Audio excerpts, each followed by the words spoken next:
madaxweynaha jamhuuriyadda Soomaaliland mudane Cabdiraxmaan Maxamed Cabdilaahi Ciro iyo xubno kamid ah golaha wasiirada taliyayaasha ciidamada kala duwan ee qaranka iyo maayir ku xigeenka barsaabka gobolka ayaa booqday suuqa gobonimo oo habeenkii xalay ahaa dab qabsaday. madaxweynaha ayaa sheegay inuu ka xun yahay oo uu la qaybsanayo murugada iyo dhibaatada ka dhacday suuqa gobonimo una duceeyay dadka reer Soomaaliland ee hantidooda dabka ku qabsamay suuqa gobonimo. alana waxa uu uga bariyay inuu awal khayr qabo ugu bedelo qarankooduna uu la qaybsanayo dhibka oo garab taagan yahay. waxaan runtii la qaybsanaynaa murugada iyo xanuunka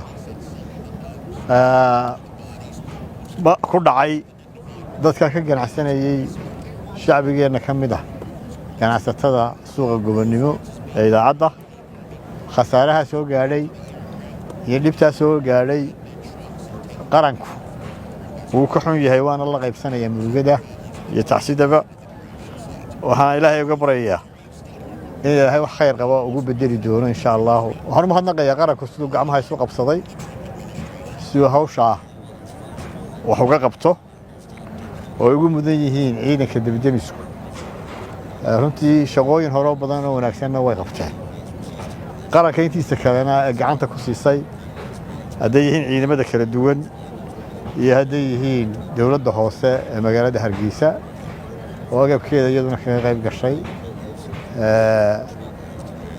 waxaan u sheegayaa shacbiga dibtu gaadhay in qarankoodu dhinac taagan yahay oo garab taagan yahay. dhammaan wixii qaranku gudiga farsamada maanta shiray wixii ay soo jeediyaan insha Allah waa sugaynaa qarankooduna uu dhinac taagnaanaya wuxuu la qaban karayo uu la qabanaya.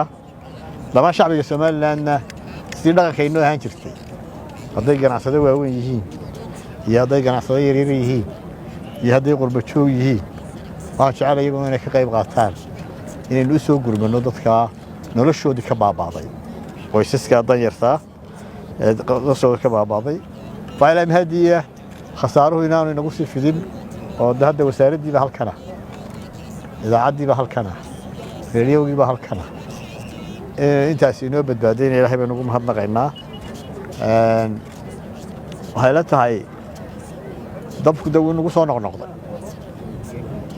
halbawlayaashii dhaqaalaheena ugu burburiyay marka arrintaas waxay u baahan tahay talo qaran wadooyinkooda iyo suuqa sidoo dhisan yahay in wax laga bedelo waxay la tahay inay hawl qaran tahay shaqo qaranna tahay waajibna inagu tahay in meelaha dadku ku ganacsanayo oo markiiba waxa ka samaysan yihiin ay kalifayaan inay gubtaan inuu talo ka yeelano qorshana ka yeelano insha Allah.